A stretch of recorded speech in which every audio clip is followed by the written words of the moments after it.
image and according to the likeness of the Elohim is taken to mean his creation in the image of the angels, in other words, the gods.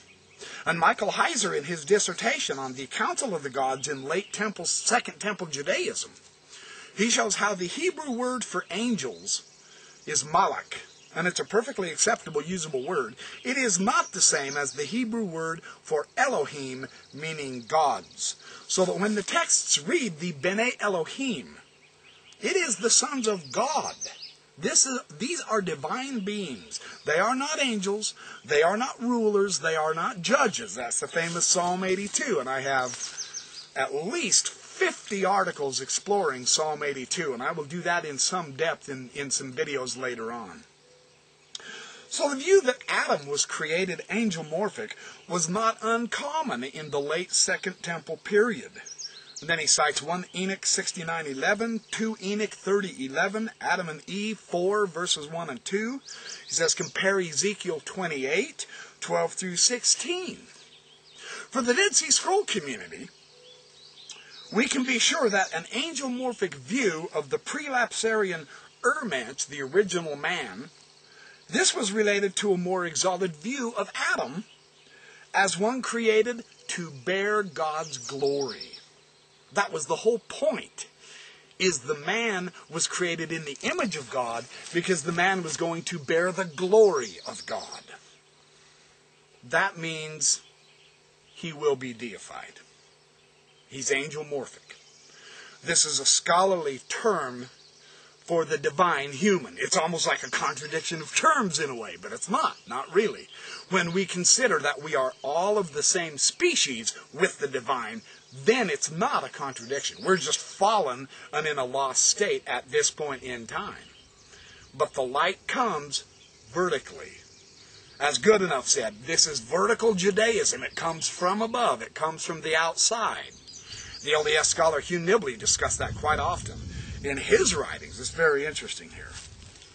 Now, in the first day's prayer for the weekly liturgy of the words of the heavenly lights, now this is the Dead Sea Scroll documents 4Q504 and 4Q506, there is a remarkable retelling of the creation story according to which Genesis 1:26, the creation of Adam, according to the likeness of God, it uses the word kedumut. It is fused. This idea of being created in the likeness of God in the Genesis story is fused with the Ezekiel account in 1:28. Now this is an interesting connection here that the Dead Sea Scrolls bring about, because this is where the angelomorphic or the anthropomorphic form of God occupying the throne in Ezekiel's vision is described as the Mara Demut Kavur Adonai. It is the image of the man. Yet he's described as the man of glory, the man of God, Yahweh, after Yahweh. Very interesting here. The result is a prayer of thanksgiving to God that he has created Adam, our father, in the likeness of your glory. This is how the Dead Sea Scroll puts it. It says, we are the likeness of God's glory. This is the creation account of mankind reflecting Genesis. This is in the liturgy in the Dead Sea Scrolls. Very interesting here. If the Qumran community thinks of herself as the true Israel and the true Adam, which is created to bear God's glory, it's not surprising that they should believe that at times their own identity is angelic. And that is what they believed. That's on page 297 of Fletcher Lewis.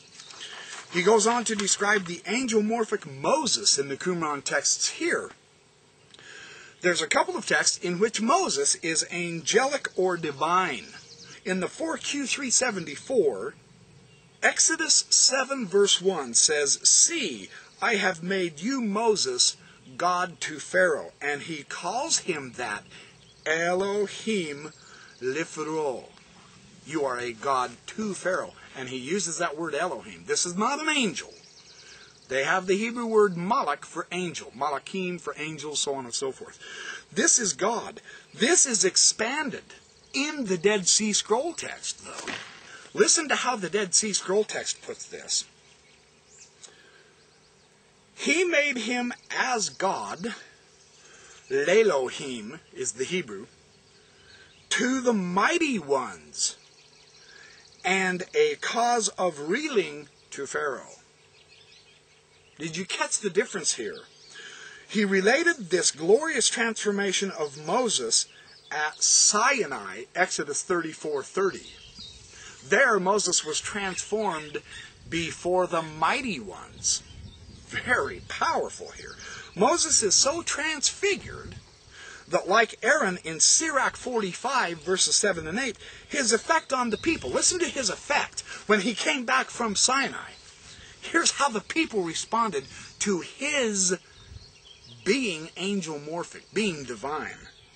They melted, and their hearts trembled, and their inward parts dissolved.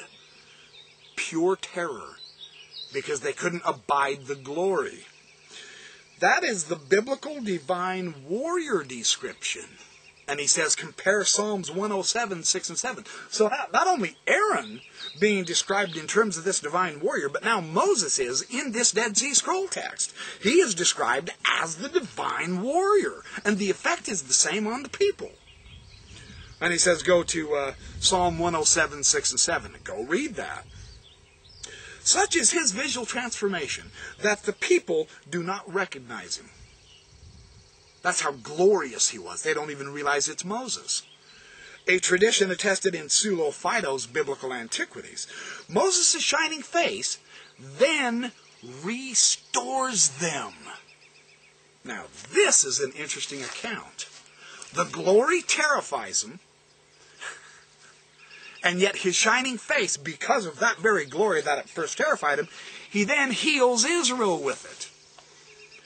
He restores them in much the same way that an angel might restore any mortal overcome with the numinous power of its presence.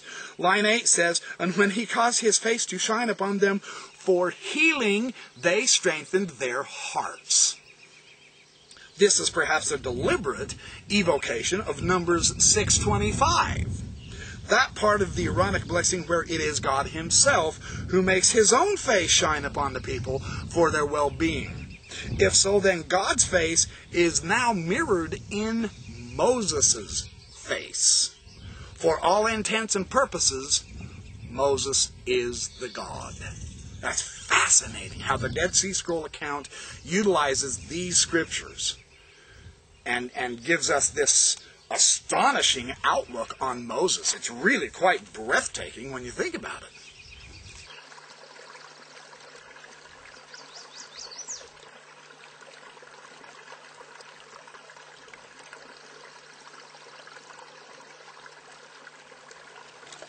I found a perfect little brook to sit by. Lovely little place. Right here in my backyard. Found an absolutely perfect rock to sit on. It's like it was made for me, man. That seat's perfect. So I'm going to continue on my discourse, sitting right on this rock. He discusses this theme of Moses and Israel standing in God's presence. And this theme, this is on page 302 of Fletcher Lewis's article. The distinction between God's standing and that of Moses is deliberately blurred because 4Q377 wants to say that in Moses standing there is God standing there.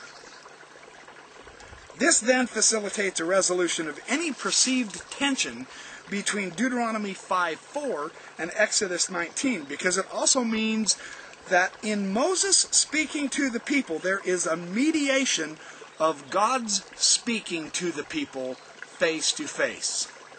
God spoke with Moses face to face.